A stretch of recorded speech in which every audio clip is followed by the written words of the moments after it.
welcome to Old World Tech Fridays. I am Frodo Jedi, and I am joined by my co-host Trina of Trina's Technobabble and Ryan of Everything's Broken Garage. Good evening. How is everyone this evening? Good. A bit spooky. Yeah, A bit this creepy. is Friday the 13th. Wow. So we're excited to have everybody joining us this evening. We really appreciate it. Trina, who we got in the chat today? I'll be right back, by the way. Yeah, okay. So joining us, we have micro hobbyist, retro homebrew computers, as I like to keep calling him microbiologist. But anyway, got Curtis Boyle. We'll get to your question in a second. I'm going to highlight it for now, Curtis. Scarlet the Four-Eyed Cuda. Curtis. Joe of Joe's Computer Museum. Hey, Joe. Anybody else? OCG Old Car Guy. That's my buddy Jason. Hey, Jason. Hey, Jason. Hey, Jason. Thanks for joining us. Okay, so Curtis has a question for the show. I figure we'll start with this. I've never asked, is the show meant to be retro-related? This is spicy. Stories? If so, what would the cutoff be? So this is like a point of contention in the community, like Right? what is considered tech, what's vintage, what's retro, That's and true. what falls in between and outside. Oh, and just quickly, So- hi, Eric, and hi, Retro Techie. Hey, Retro Techie.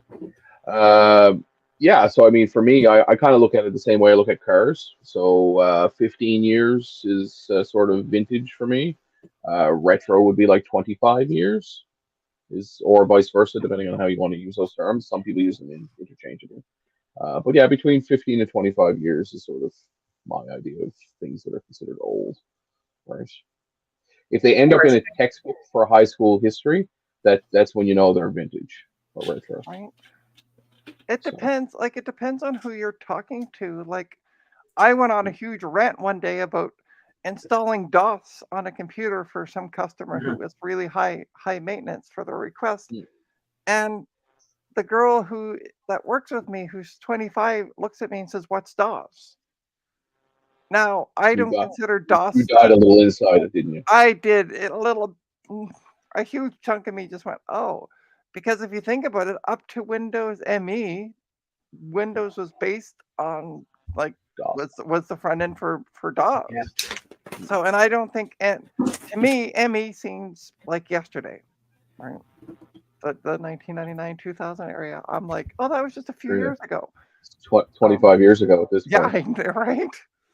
20 It's a quarter century. Yeah, right. Right. So, but I think it depends how old you are and you know what you see as it. So that's a really it's extremely objective. It's a spectrum, really. For sure. Right. Yeah, and I guess plus it depends on like. I was going to say, plus we all have our own subsets of things that we're actually interested in. Right. We're interested in a lot of the same things, but yeah. And there's the nostalgic aspect to it. So like, what's nostalgic for me might not be nostalgic for everybody. You know, and what especially the newer kids that are getting into the hobby, because we try very hard not to be gatekeepers and keep young people from joining. I mean, they view XP, they view Windows Vista as being vintage now, right? But I remember when I had a Vista launch party. I remember that. I had a Windows 7 launch party. I remember that. That's almost 20 years ago. So, you know, it's. Today, I was just going to say, today I just installed Windows 2000 on this Optiplex GX 110. You know, so. And it's amazing how well StreamYard is running on that Optiplex. It is. I had to put a lot of plugins on, but it's going. So. Yeah, we're kind of keeping it flexible, you know, because again, it's hard to kind of like say an exact date of this is this is new. Anybody, and I think that's my issue with it is a lot of people use that as a gatekeeping metric to like keep people out of the hobby. They're like, oh well, you don't remember, so you can't be part of the group. When you know what's nostalgic for one person again is different for another person. So. Trying to, you know, it's much like the car culture. We try to be very open and very not gatekeeping in that culture as well, because kids coming up today, most of them don't want to get a license. Kids coming up today could care less if a computer works or not, right? But God forbid the Wi-Fi is down and their phone doesn't connect. It's like when after I bought that table of stuff at the event, the computer event that I went to. So I'm sitting there, and a few people are nibbling at this and that, and this girl runs in. So we had this laptop. You'll see it in the photo, running XP, and she runs up and goes, "Oh my God, it's XP! This is so retro," and I'm like. It's And you not. died a little bit inside. I died a little bit inside, and I also sold her the laptop. So that made me a little more happier. But well, there it is. That kind of ties in too. We all have those. We're all three of us are different ages. So is everybody else, obviously, that watches. But it's one of them things of what you resonate with. Like for me, I grew up in elementary school with the Apple IIs.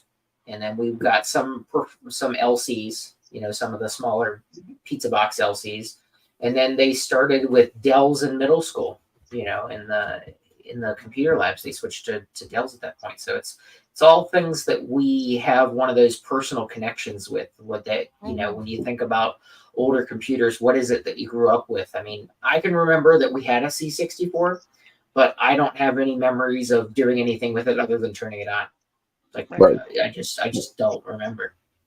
Oh, so, and I just want to. We'll wrap this up because I just want to say hi to those who have joined since. We have JC, Eric's Edge, Garth Beagle, Martin Mack. I'm trying to see if I. People are always waiting on JC, but Yeah. All right. Yeah. He just keeps us. So listen. I keep bringing retro tech across the water. You got to do it a piece at a time. Because if you drop that stuff, it's going right to the bottom. Heavy. Most of the stuff I own is boat anchors. Right. Yep, absolutely. So should we, now that we've got on like a 20-minute rant about what is vintage and not, let's start the show. Let's talk about this day in tech history. So I'm going to start with this past Sunday, which was the 8th. So October 8th, 1992, the video game Mortal Kombat is released into arcades. Now one of the most popular fighting game series in history, the original Mortal Kombat became well known for its graphic display of bloody finishing moves known as fatalities. Fatality. Often happens in situations like these. The controversy surrounding the game only served to fuel its popularity. What was the? But yes, there was always one that at was the end. Finish him. There was also the one that said perfect score or something. Like if you didn't get any hits. Mm. Oh, well, there was like, and there was different deaths too. There was there was babality where you turn them into a baby. It's like how's that a punishment? You get to relive their life again. Depends on how you grew up, I guess. I suppose. October 9th, Flawless victory, yeah. 1976, Alexander Graham Bell and Thomas Watson demonstrate the first two-way phone call over outdoor wires. Bell and Watson made their call between the cities of Boston and Cambridge over outdoor wires. Let's see. October 10th, 1980, Pac-Man fever begins. Namco officially transfers rights to Midway for distribution of the games Pac-Man and Rally X in North America. Let's see. October 11th, 1887. Computometer is patented. Dor E. Felt is granted the second of two patents on his successful computometer. The first practical and commercially successful key-driven mechanical calculator. Thank you for explaining what the heck it was. I'm like, yeah, I wasn't familiar with that myself, so that's something different. October 11th, 1958, NASA launches the Pioneer 1, which is the first spacecraft launched by the newly formed space agency. Originally intended to fly by the moon, a launch malfunction due to some programming error caused Pioneer 1 to only attain a ballistic trajectory, which caused it to fall back to Earth after 43 hours of flight. However, some useful data was returned by the spacecraft. They know what not to do the next time. Was Elon Musk in charge of that particular launch? Most likely. Well, I mean, that sounds very but familiar. you know, most Very SpaceXy. most Yes. things that we take for granted that are successful now had to Oh, start yeah. somewhere. So Oh yeah, for I mean, sure. the fact that this was the first one they ever launched. Better it be a satellite than a rocket ship. Exactly. Yeah. So, October 12th, Eric 1988. Randall is not wrong. It did in fact have naked men and women on it. On a gold plate. Let's see. October 12th, Pioneer 1988, hailed by Steve Jobs as a computer 5 years ahead of its time, Next Inc. introduces their next computer.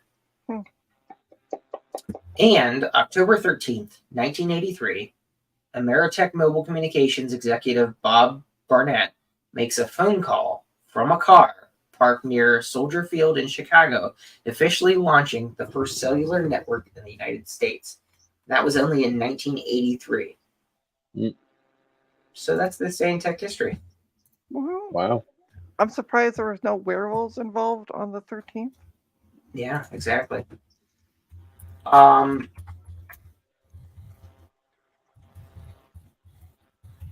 I accidentally closed the tab that I had open. But anyway, so I wanted to talk real fast while I'm already talking about my topic for today, which I thought was interesting, and it actually just finalized today. And that's Microsoft's acquiring of Activision. So it's official. Today they closed the deal officially. Really? On Friday the 13th, they closed the deal. Microsoft completes the Activision Blizzard acquisition. Call of Duty is now part of Xbox. So, more specifically, Blizzard's Diablo and World of Warcraft are now part of Microsoft. Yeah. So that means that at some point here in the near future, if you want to log into World of Warcraft and check your mail in the game, you'll have to log into Outlook first to get it. Right. And if you're going to use in-game chat, well, Teams is going to take over, for that as well. So, and it's probably going to have there's probably going to be a lot of spam in your. Yeah. You're going to get all kinds of ads when you're in game. You're flying from one point to another in. Yes, Gareth makes a very good point, and Infocom. Yes, 100% Infocom. Don't forget if you want to do any analyzing or anything in game, you're going to have to get some Visual Studio loaded, but not on the Mac. Right. So if you play on the Mac, sorry, you're out of luck. OmniGraffle it is. And all interactive all NPCs, non-playable characters, will be basically Cortana from now on. Yes, so 100%. Get used to some really weird responses. But as crazy as the entire deal is, what really killed me is this is like an Apple buying another company scenario, because Microsoft opened up their pocketbook and paid $68.7 billion in real money, because they didn't do stock options. They didn't do anything else as part of the deal. It was 100% cash only. Yeah. That is a lot of money. Can you imagine the bank that's actually holding that money for Microsoft that they just paid to Activision if it's a different bank? Speaking of huge amount of money. Speaking of interest. $67 billion, if anybody would like to make a donation to my channel, Trina's Technobabble, I have a coffee account set up. Feel free. This is not the time to be shilling. So Phil Spencer the street corner of Microsoft, the Xbox chief, he put out a tweet or whatever they call them now today that says, today is a good day to play. We officially welcome Activision Blizzard King to Team Xbox. Together, we'll create stories and experiences that bring players together in a culture empowering everybody to do their best and celebrate diverse perspectives. But that's the thing is, like, a lot of people just think Call of Duty or World of Warcraft, but they actually own a ton of stuff, like King that does Candy Crush and a lot of those other games. Spyro, Crash Bandicoot, Skylanders, like there's a whole portfolio, because they not only bought Activision, they bought all of the studios that Activision owns, all IP that comes with that. And yeah, exactly. Microsoft had $10 billion cash for the deal. They're doing just fine. Oh yeah, of course. They're doing fine. In fact, Microsoft stock went up because of the purchase, so Absolutely. it's okay. They'll be fine. Actually, What kills basically, me is Bill Bobby Gates Kotick personally banked it. that runs Activision is just a huge POS, and he made out the best of anybody. of course. This Yeah, entire yeah. deal. Huge He- parachute, huge golden parachute. Like he'll never have to work a day in his life ever No. again if he didn't want to. But he'll end up at another company, or he'll end up somewhere inside Xbox. Yeah, that's a good point. So Retro Techie says Microsoft Word, but what's hilarious is I wonder if they'll put spell check into it now. You know, in the World of Warcraft when you're typing in chat, if you'll automatically get spell check. What I'm newest NPC coming to World of Warcraft is going to be Clippy, the paperclip guy from the old Microsoft office. Yeah, Eric's already made the comment. Yeah. Oh, there you go. Sorry, I don't read the chat. I apologize. I just see whatever's at the bottom. Just look at the screen. We've already highlighted this comment. It's already World of Warcraft. Word of Warcraft. Word of Warcraft. Exactly. Word of Warcraft. That's hilarious. But yeah, it's just a huge deal. You know, with them actually closing the deal.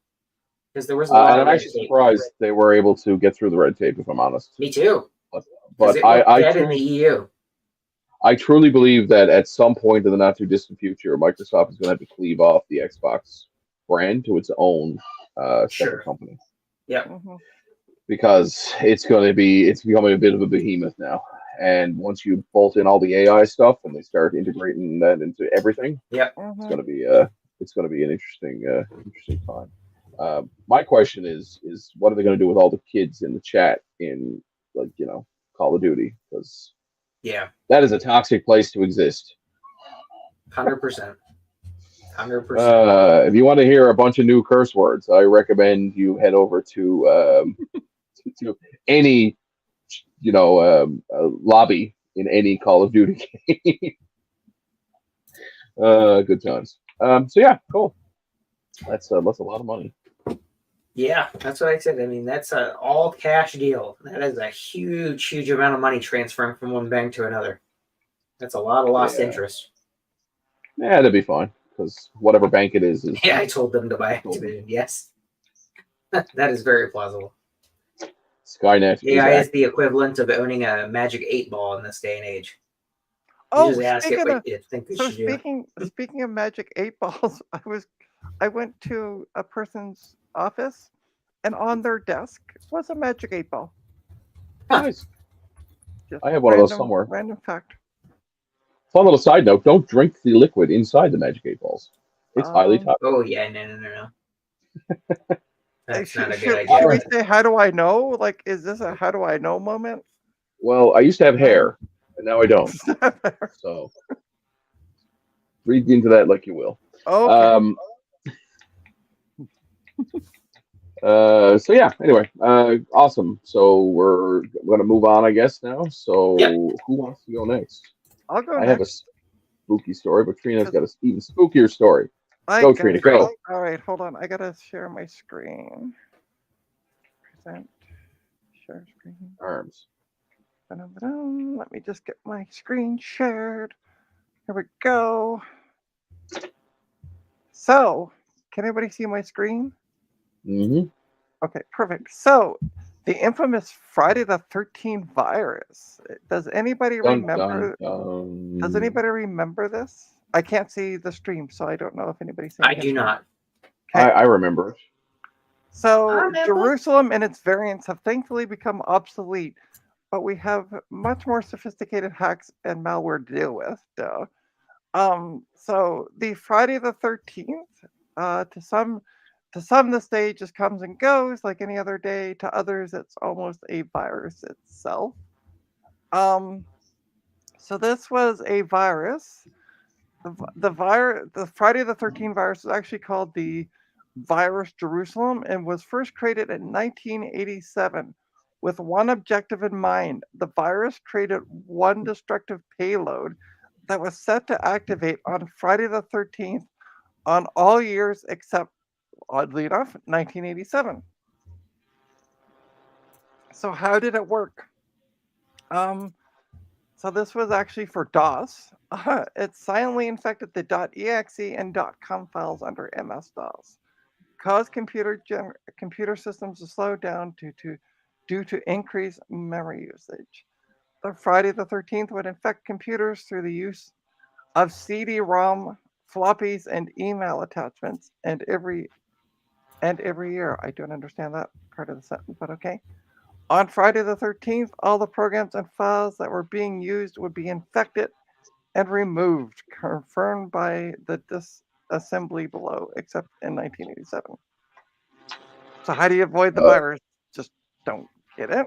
So yeah, does anyone remember? See, this is where I got the question from. It says, does anyone remember being warned of this in the late 80s and early 90s?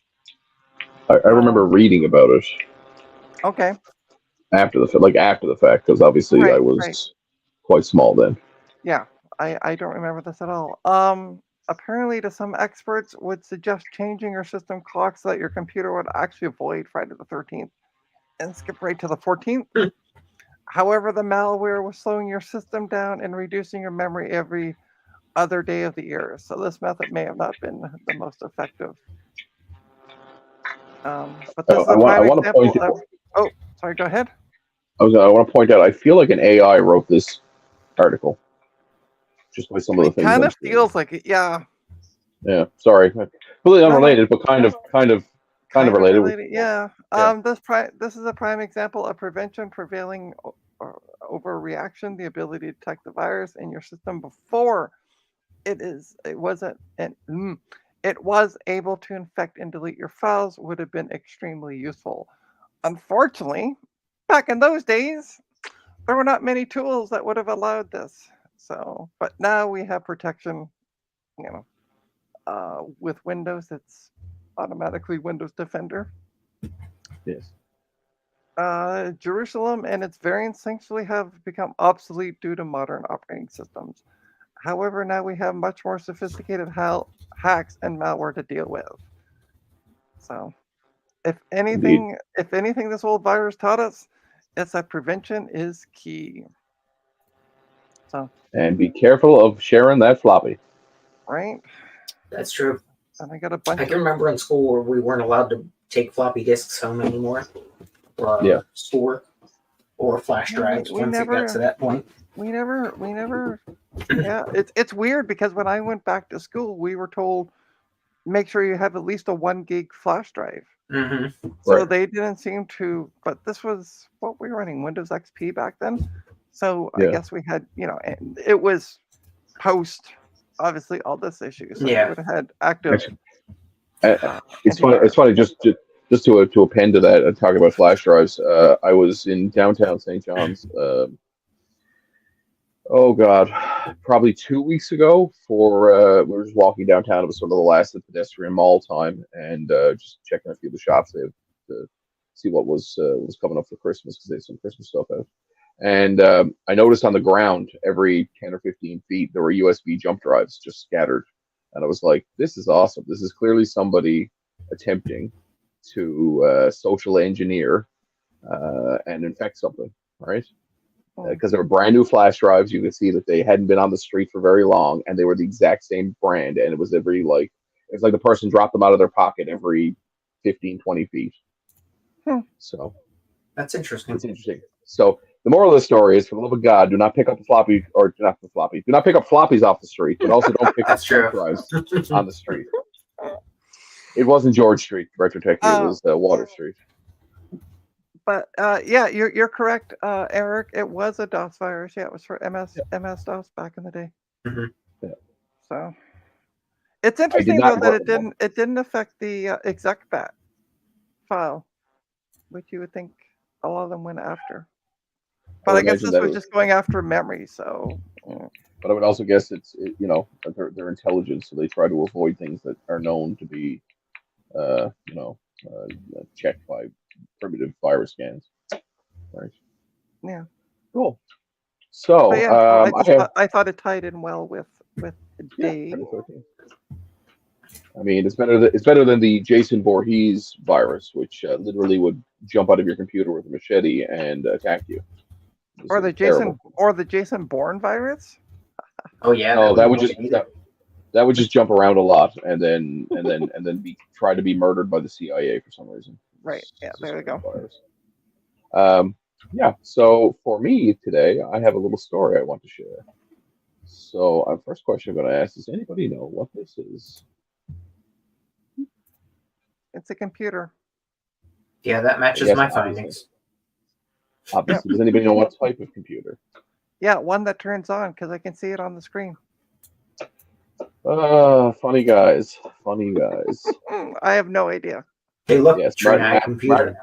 I know, right? Martin Look. Mac. Oh, it's a Martin base. Mac was. Sorry, Martin Mac. This is my segment now, so keep your mouth shut. Oh, please, excuse me. We have Chocula. to listen to you butt in all the time. This is a BBC Micro. Yeah, so I think Martin Mac got it first. So was it? So sorry, just because I just want to ask a question. The BBC in the UK is the British Broadcasting Corporation. Is that who made this?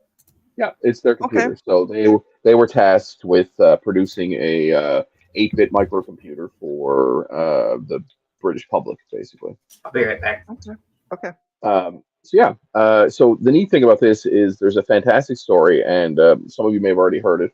Nostalgia Nerd did a video about it about 5 years ago, I want to say, on his channel. So if you're not subscribed to Nostalgia Nerd, I highly recommend you subscribe to his channel. But basically, maybe you should put a link to his channel in the chat. I will. Yeah, I will. When I'm done, I will put one for sure. Okay, cool. So basically, you will recognize that this is a BBC Micro. And I'm going to discuss a little known case, which actually ended up being investigated by the Society for Physical Research. They're basically like they're like a paranormal investigation group in the UK. So the story begins in 1984 when Ken Webster, a teacher, brought home a school computer in order to familiarize himself with the hardware. But after leaving the machine unattended one night, he found a mysterious file saved within the computer's basic word processor. The cryptic text in the documents represented Ken, his girlfriend, and their housemate, but they initially wrote it off as a prank by one of the people living in the house.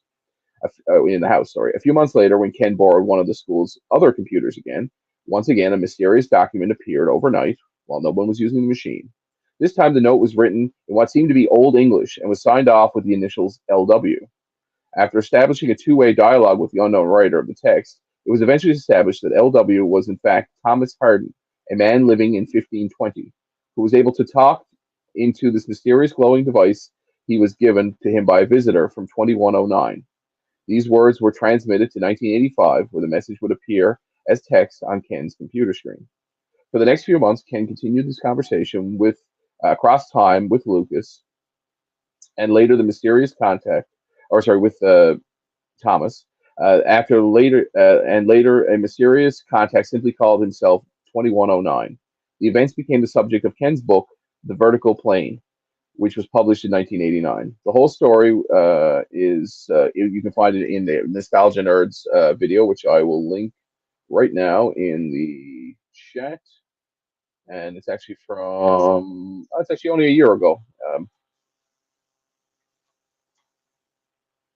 Actually, it's not a more recent copy creepypasta.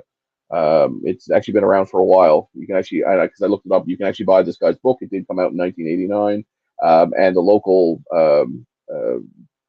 press at the time, you can find newspaper articles, actually talked to the guy and interviewed him about it. You should remember that this strange time cross communication occurred at a time before computers were connected to the internet, and there was no standalone computer could receive an external message at this time. There's no way a standalone computer could receive this message at the time. To add to the odd conversation, strange poltergeist activities started to occur in Ken's house.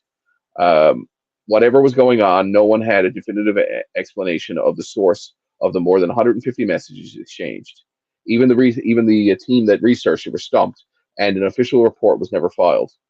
When the Sunday Mail got hold of the story and wrote, "Complicated computer technology is the latest plaything for ghosts," or at least one very particular poltergeist. Oxford-educated Thomas Hayden has been dead for more than 400 years, but that does not stop him from enjoying a good session on a BBC Micro after a hard day's toil on the farm.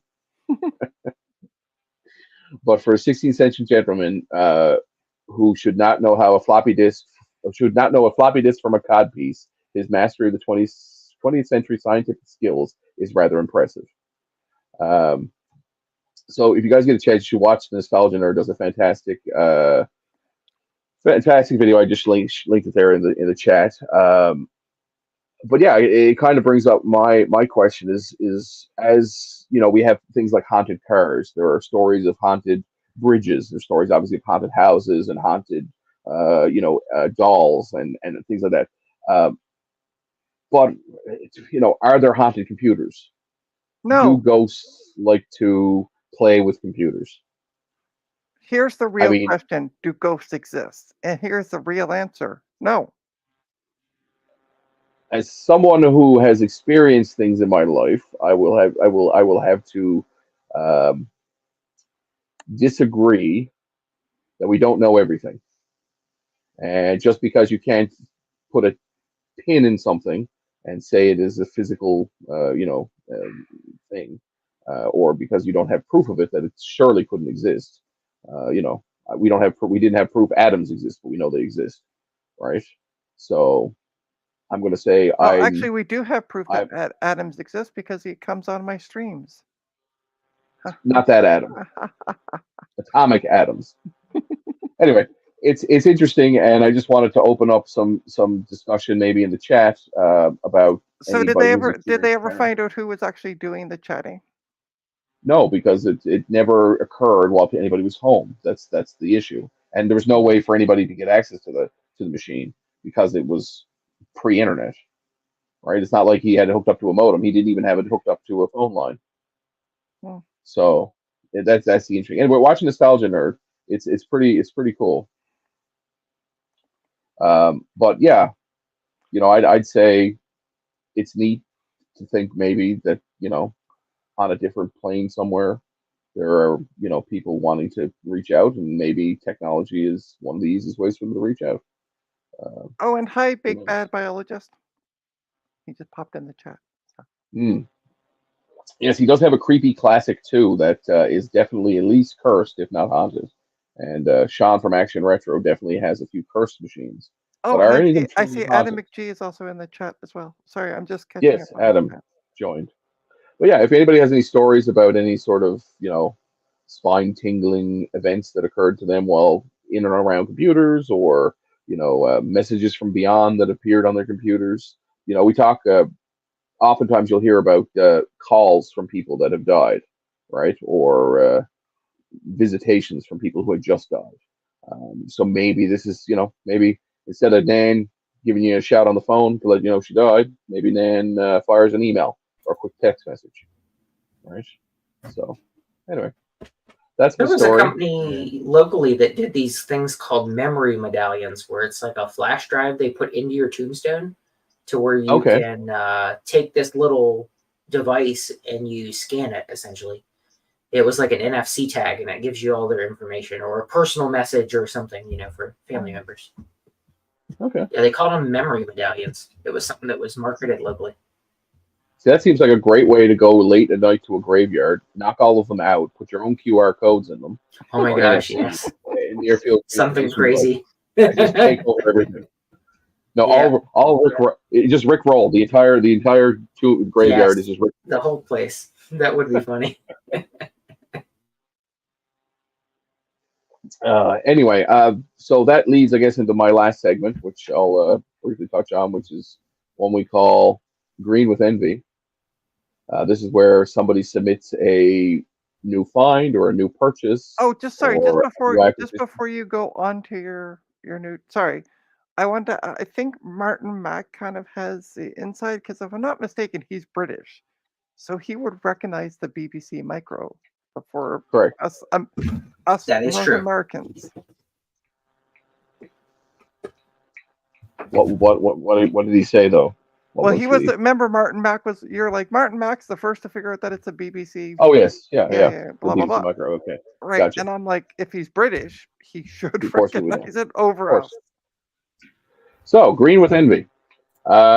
So I was reached out to by one of our local retro enthusiasts in our local retro enthusiast group. He stumbled upon a box that he had since he was a child, and in the box were some very tasty. And I'm just going to switch over to the Facebook page. Just bear with me 2 seconds here. Appears at Facebook. Adam, hello, I missed you. Yes, he joined while you were gone.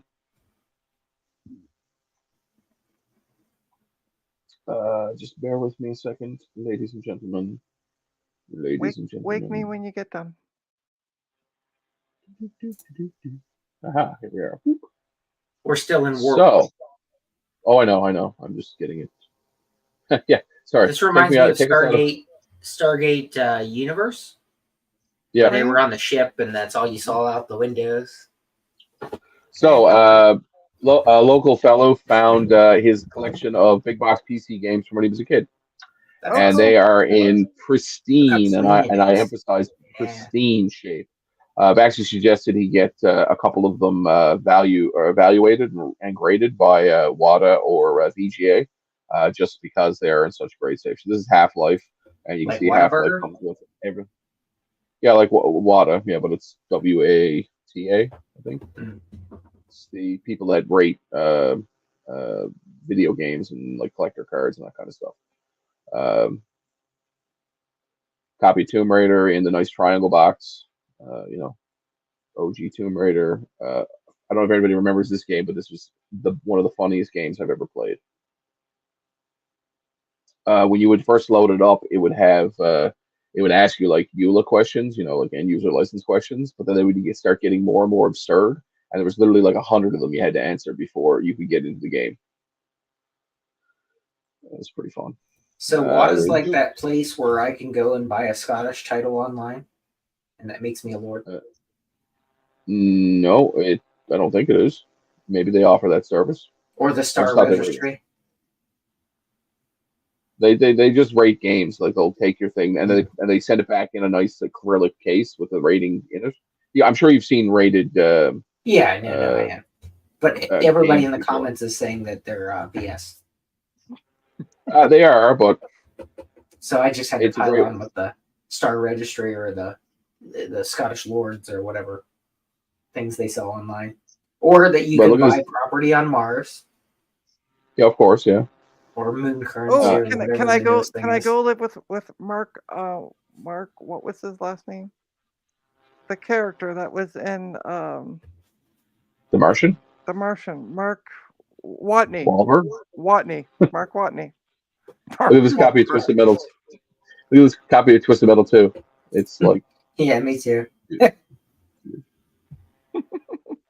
I watched a funny YouTube thing on that where like these people like they were sponsored by the Scottish thing, and they were like they made the trip out there to prove to everybody that it wasn't BS.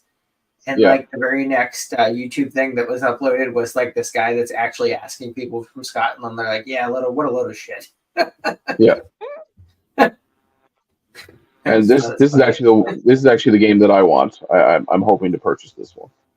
Is he selling them or is he just showing them off? Oh yes, yeah. All of them are going up for sale. Okay. So if anybody, yes, I too need to make a storage inquiry as to space on Mars because it may be less expensive than space here in the U.S. for storage units. Correct. But the issue is, Frank, you're slow now getting things shipped out when you have the storage units handy. No. Because if I ship it all to Mars, then it's just like you all will get it when you get there. Don't worry about it. Oh, okay. It's there. Yeah. We get there. It's in perpetuity. Yeah, no problem. And I very much like these. I had fond memories of the PC Gamer. I remember going and buying them at the store. Yeah. Because grocery stores used to have like huge magazine sections. I used to do the same, but with the PlayStation magazine when PlayStation 1 was out. Yeah.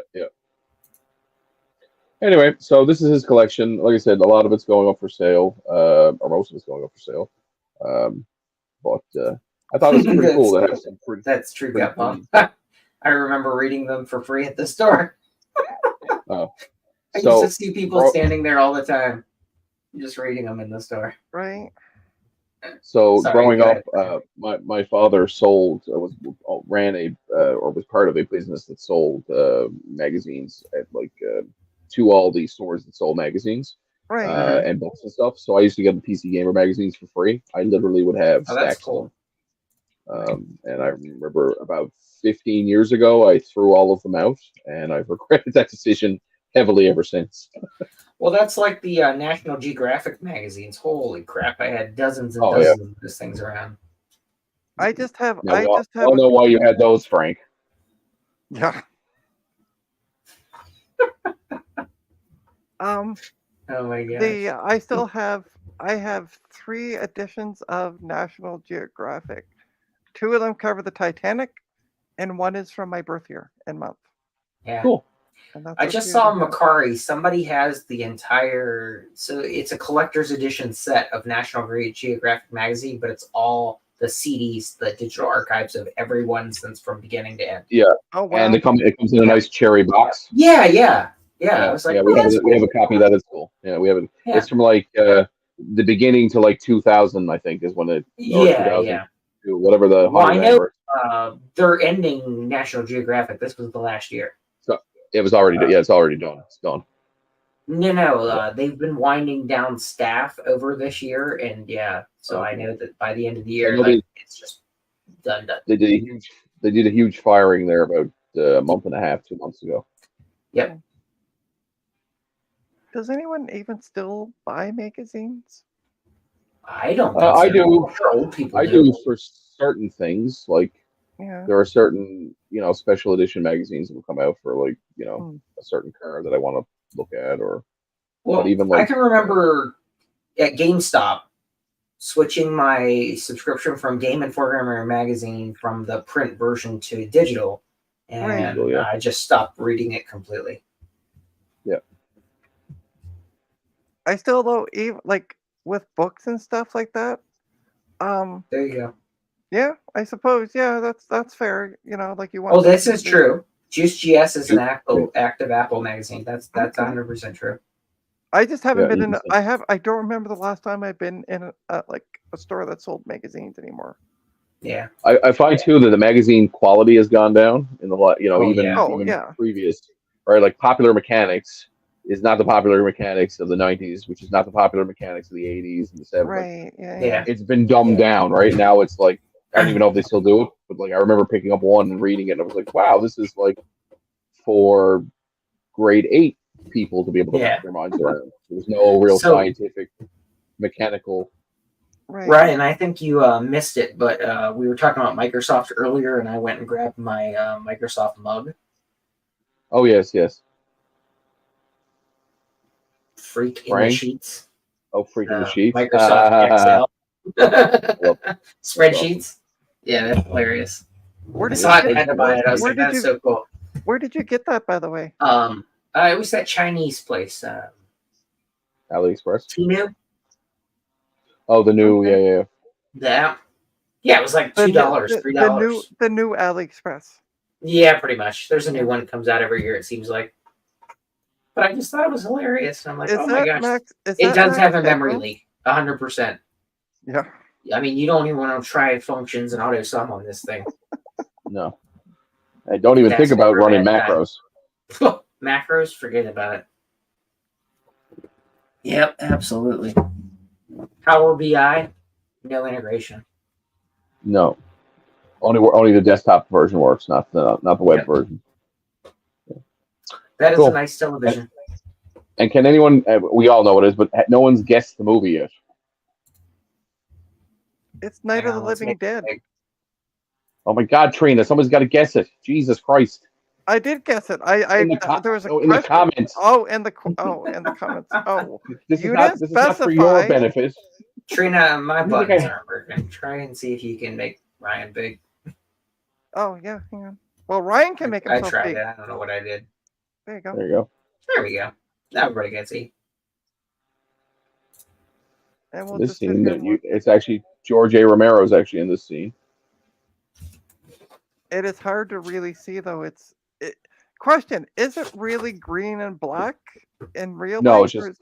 it's just black and white. It looks great if I go look at it. It's Yeah, just the camera. it looks very green and black. Like, yeah, those are the two main colors over here. But it also and, could be. Yeah, Trina wins the TV. That's true. Hey, I won the No. TV! Woo! No, you won a TV, not this one. Oh, ATV, like the four wheelers.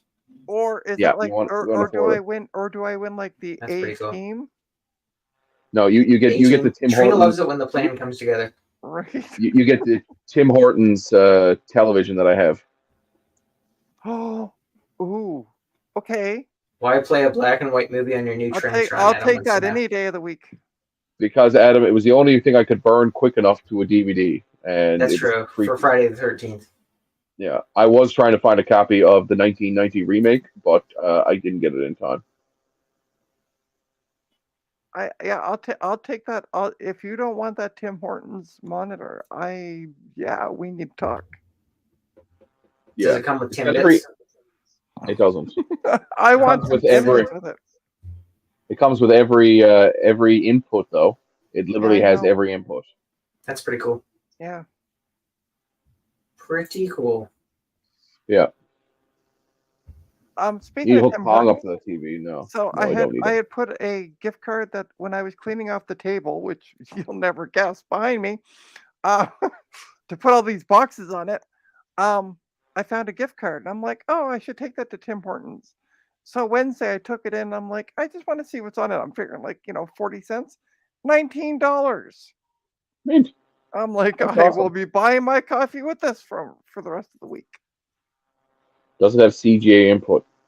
No, it has BNC, UHF or VHF, and it has that weird Japanese standard plug we talked about, the J8 thing. Yes. Well, I think this is a good note to end the stream on. And Indeed. People are free to join us on the after party. I love your new home. Wow, it's really got expansive. Yeah. Spacious. Yeah. I'm on the holiday. I just noticed. I'm like, wait, what? I'm on the holiday. You did a great job getting that house up that quick. My God. Right? Sherwin-Williams paint. And it was 2 weeks ago that we saw a picture of Frodo Jedi putting up a wall? That's right. Outside wall? This very wall. Oh, wow.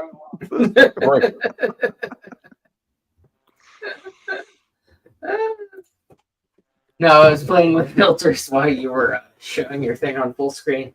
I was like, oh, that's funny. Funny. Here, I'll point the good camera at the TV.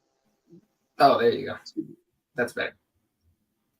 I just posted the link, so give us a minute, and then once we end the stream, then go ahead and feel free to hop on offline. So thank you, guys. Appreciate everybody taking time from their Friday the 13th instead of out scaring little children to come to hang out with us, little children here. Indeed. Talk about tech. So we really do appreciate everybody that comes and join us each week or whenever they have time to do so. So we appreciate it greatly. And don't forget. Thanks for coming. And yes. Just a quick note. Don't forget to hit that like button and subscribe. We only do this once a week, so you're not going to get bombarded with a bunch of notifications through the week. You'll just get one on Friday going, hey, we're That's right. And if anybody has any new finds that they want to be showcased in the Green with Envy, just reach out to me on social media or on Discord. I'm fairly easy to find. So thanks everybody. Have a fantastic evening, and we will see you guys next week sometime. Yep. See you same time, same bat channel. Have a good one, everyone. Bye. Thanks. Bye. Did somebody hit? I did.